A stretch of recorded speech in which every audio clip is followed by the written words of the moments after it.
Guys guys guys guys guys guys tension बिल्कुल भी मत लीजिए। ये एक नॉन स्पॉइलर रिव्यू है, कंप्लीटली नॉन स्पॉइलर। इस रिव्यू में मैं सिर्फ उससे रिलेटेड बात करूंगा जो आप ऑलरेडी ट्रेलर्स में देख चुके होंगे। तो गाइस दुबई में जहां मैं रहता हूं, नो वे होम का पहला शो 15 दिसंबर यानी कल रात को था। एंड अगर आप मुझे इंस्टाग्राम पे फॉलो करते हैं तो ये बात आप ऑलरेडी जानते ही होंगे। तो चलिए फाइनली आज बात करते हैं स्पाइडरमैन नो वे होम के बारे में और जानते हैं कि मुझे ये मूवी कैसा लगा और आप क्या एक्सपेक्ट कर सकते हैं इस मूवी से, ऑब्वियसली विदाउट एनी स्पॉयलर्स। रिश्ते में तो हम तुम्हारे बाप होते हैं।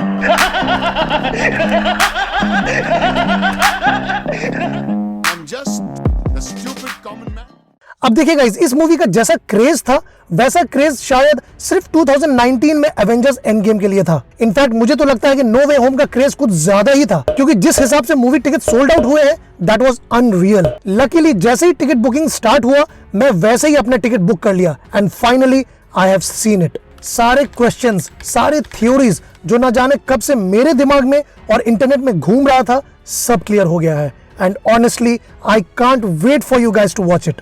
Please, Scooby-Doo this crap. Spiderman No Way Home से Marvel has completely outdone themselves. आप इमेजिन भी नहीं कर सकते कि आप क्या देखने वाले हैं। It's unreal, it's unbelievable. अगर पैंडेमिक नहीं चल रहा होता तो आई एम 100% श्योर कि ये मूवी एवेंजर्स एंड गेम के कलेक्शन का रिकॉर्ड तोड़ देता। बात करें स्टोरी का तो स्टोरी काफी सिंपल है, जो ट्रेलर में भी क्लियर था। ये movie directly Spiderman far from home से कंटिन्यू होता है, जहां जेक जिलेनहॉल का कैरेक्टर यानी मिस्टीरियो पूरे दुनिया में स्पाइडरमैन का चेहरा रिवील कर देता है कि वो पीटर पार्कर है। अब इसके वजह से पीटर पार्कर का लाइफ बर्बाद हो जाता है, क्योंकि लोग उसे विलन समझते हैं मिस्टीरियो को मारने के लिए। अब इस सिचुएशन से बचने के लिए पीटर जाता है डॉक्टर स्ट्रेंज के पास, ताकि वो कुछ ऐसा मैजिक क्रिएट कर सके कि सब कोई भूल जाए कि पीटर पार्कर ही स्पाइडरमैन है। और अब इसी स्पेल की वजह से मार्वल सिनेमैटिक यूनिवर्स एक अलग लेवल पे चला जाता है, जहां सभी स्पाइडरमैन मूवीज के विलन्स, चाहे वो टोबी मैगवायर वाले विलन्स हो या फिर एंड्रू गारफील्ड वाले विलन्स, सब कोई टॉम हॉलैंड वाले यूनिवर्स में आ जाता है। तो अब टॉम हॉलैंड इस सिचुएशन को कैसे डील करता है,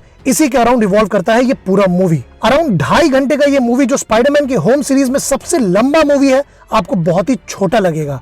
सीरियसली मूवी कब स्टार्ट हुआ, कब खत्म हुआ, कुछ पता ही नहीं चला। इतना कुछ हो रहा था मूवी में, एक के बाद एक के बाद एक, के आपके चेहरे से स्माइल हटेगा ही नहीं। और दूसरा, कुछ कुछ सीन्स में तो आपकी फट जाएगी कि यार ये क्या हो गया। और तीसरा, आप कुछ कुछ सीन्स में इतने इमोशनल हो जाएंगे कि आप अपने आंखों से आंसू रोक नहीं पाएंगे। सीरियसली गाइज, ये स्पाइडरमैन मूवी अब तक का सबसे इमोशनल स्पाइडरमैन मूवी है। बात करें विजुअल्स का तो आई रिमेंबर जब मैं इंसेप्शन देख रहा था तो ये वाला सीन जहां बिल्डिंग अपसाइड डाउन होकर सिमेट्रिकली अटैच हो जाता है, मेरा होश उड़ा दिया था। और इससे अपग्रेडेड वर्जन जब डॉक्टर स्ट्रेंज में देखने को मिला तो भाई उस मूवी का विजुअल्स मेरा one of the all time favourites बन गया। लेकिन नो वे होम के विजुअल्स को देखने के बाद यकीन मानिए, डॉक्टर स्ट्रेंज वाला विजुअल्स आपको बचकाना लगेगा। जो सीन्स आप नो वे होम के ट्रेलर में देखे हैं, जहां बिल्डिंग्स अपसाइड डाउन है, 4 से 5 ट्रेन के कोचेस सर्कल में है, वो सब लिटरली बस ट्रेलर ही है। आप सोच भी नहीं सकते कि मूवी में आपको क्या क्या देखने को मिलेगा। Seriously guys, you have no idea कि आप क्या देखने वाले हैं। इस मूवी का विजुअल्स, स्पेशल इफेक्ट्स ऐसा है जो हॉलीवुड में एक बेंचमार्क बना देगा। अब रहा बात विलन्स का, तो आपको पता ही है ट्रेलर से कि मूवी में doctor octopus, green goblin, Sandman, lizard and electro है। एंड भाई जब इतने सारे विलन्स हो डिफरेंट यूनिवर्स से, तो आपका एक्साइटमेंट एक अलग यूनिवर्स पे ही चला जाता है। ग्रीन गॉब्लिन अराउंड 20 साल बाद वापस आ रहा है एंड डॉक्टर ऑक्टोपस अराउंड 17 साल बाद। आई मीन ये दोनों विलन्स ऐसे हैं जो आपको एक जबरदस्त नॉस्टैल्जिया वाला फीलिंग देगा। सीरियसली गाइस, अगर आज से 2 साल पहले मुझे कोई ये बात बोलता है कि green Goblin and doctor octopus वापस स्पाइडरमैन मूवीज में आएंगे, तो शायद मैं हंस देता। और नहीं तो क्या, आप कैसे सोच सकते हैं कि ग्रीन गॉब्लिन और डॉक्टर ऑक्टोपस वापस स्पाइडरमैन मूवीज में आएंगे? I mean this is completely unreal. इस बार मार्वल आपको सिर्फ एक मूवी ही नहीं दे रहा है, बल्कि आपके बचपन की यादों को ताजा कर रहा है। कुछ कुछ सीन्स मूवी में ऐसा है जहां टॉम हॉलैंड कंफ्यूज्ड है कि यार ये लोग कौन है और कहां से आ गए। लेकिन आप एज एन ऑडियंस, आपको ज्यादा पता है स्पाइडरमैन से कि डॉक ऑक कौन है या ग्रीन गॉब्लिन कौन है और ये लोग स्पाइडरमैन के पीछे क्यों पड़े हुए हैं। ये मूवी स्पाइडरमैन फैंस के लिए वो सपना है जो शायद वो लोग कभी देखे भी नहीं थे। तो इन सब से एक सवाल दिमाग में आता है कि यार इतना कुछ है मूवी में, तो कहीं ये मूवी एक मेस तो नहीं बन गया। 2002, 2004, 2007, 2012 एंड 2014 के विलन्स है मूवी में, तो इतना कुछ दिखाने के चक्कर में कहीं खिचड़ी तो नहीं पक गया। ये डर थोड़ा मुझे भी था, लेकिन मार्वल पे पूरा भरोसा भी था कि वो लोग मैनेज कर लेंगे। और भाई क्या मैनेज किए हैं ये लोग, seriously hats off to them. 2.5 घंटे में इतना ब्रिलियंटली सबको स्क्रीन टाइम मिला है कि आपको थोड़ा भी एहसास नहीं होगा कि किसका स्क्रीन टाइम ज्यादा था और किसका कम। हर एक कैरेक्टर का स्क्रीन टाइम इतना जीनियस था कि अगर वो थोड़ी देर के लिए भी आता है तो उसका इंपैक्ट इतना ह्यूज रहता है कि आपको एहसास भी नहीं होगा कि वो कितना टाइम के लिए था मूवी में। और मार्वल ऐसा पहली बार नहीं किया है। आप एवेंजर्स इन्फिनिटी वॉर को ही देख लीजिए, उस मूवी में कैप्टन अमेरिका एंड स्पाइडरमैन का स्क्रीन टाइम सिर्फ 7 मिनट 15 सेकंड था, ओनली 7 मिनट्स, जस्ट इमेजिन। लेकिन इंपैक्ट देखिए दोनों कैरेक्टर का उस मूवी में। तो बेसिकली मार्वल सिनेमैटिक यूनिवर्स एक ऐसा यूनिवर्स, एक ऐसा मूवी फ्रेंचाइजी है जहां एक्टर्स के स्क्रीन टाइम से फर्क नहीं पड़ता, क्योंकि उनका इंपैक्ट इतना बड़ा होता है छोटे से छोटे ही स्क्रीन टाइम में कि आप उस कैरेक्टर को, उसके सीन्स को भूल नहीं सकते। और वही चीज नो वे होम में हुआ है। इतना मेमोरेबल सीन्स है जो आप कभी भूल ही नहीं पाएंगे। अब बात करूं परफॉर्मेंस का, तो सभी एक्टर्स का परफॉर्मेंस टॉप नॉच था। Tom Holland as always perfect थे एज स्पाइडरमैन, और जेंडाया एंड जेकब भी अपने रोल्स को परफेक्टली प्ले किए हैं। But hats off to William Dafoe as Green Goblin and Alfred Molina as Doc Ock. भाई ये दोनों ऑलमोस्ट 2 डेकेड्स बाद अपना रोल वापस प्ले कर रहे हैं, और इन 2 डेकेड्स में कितना कुछ चेंज हो गया, लेकिन ये दोनों अपने रोल्स को एग्जैक्टली वैसा ही प्ले किए हैं जैसा आज से 20 साल और 17 साल पहले ये लोग प्ले किए थे।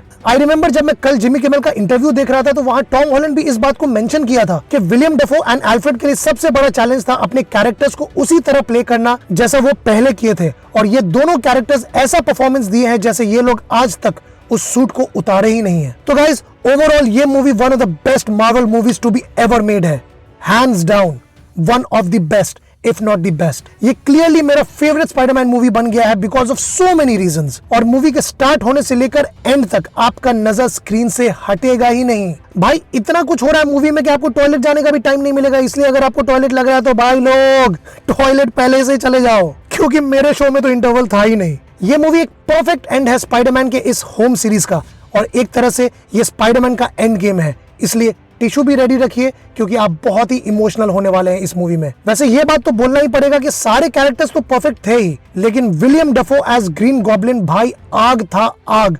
ही clearly stole the show. And movie खत्म होने के बाद ऑब्वियसली वेट कीजिए, क्योंकि क्रेडिट्स के बाद एक ऐसा जबरदस्त सरप्राइज है कि आपका चीखते चीखते हालत खराब हो जाएगा। ऐसे ही मूवी के एंड में आपका थिएटर स्टेडियम बनने वाला है, इतना याद रखिए। तो इसलिए गाइस मेरा बस चले तो इस मूवी को मैं 6 आउट ऑफ 5 रेट कर दूं, बट इलॉजिकल नहीं बनकर मैं इसको 5 आउट ऑफ 5 रेट करता हूं। और इसमें कोई सोचने वाली बात नहीं है कि ये मूवी आपको देखना चाहिए कि नहीं, क्योंकि कम ऑन गाइस, एक रीजन आप मुझे बताइए कि इसको आप क्यों नहीं देखेंगे। You have to watch it। जो स्पाइडरमैन के फैंस हैं वो तो देखेंगे ही, लेकिन जो मार्वल मूवीज के फैंस नहीं हैं उनको भी बोलूंगा कि यार देखो इसको, तब पता चलेगा कि मार्वल के फैंस क्यों पगलाए हुए रहते हैं। क्योंकि नॉन मार्वल फैंस जब इस मूवी को देखेंगे तो वो देखते ही रह जाएंगे। तो गाइज मुझे कमेंट सेक्शन में जरूर बताइएगा कि आप मेरे इस रिव्यू से अग्री करते हैं कि नहीं, और ऐसे ही लेटेस्ट मूवी रिव्यूज और बियॉन्ड इमेजिनेशन मूवी रिकमेंडेशंस देखने के लिए चैनल को सब्सक्राइब करके बेल आइकन दबाना मत भूलिएगा। तब तक के लिए मिलते हैं आपसे इंस्टा, फेसबुक एंड ट्विटर में, या फिर मेरे नेक्स्ट रिव्यू में। Thank you guys for watching.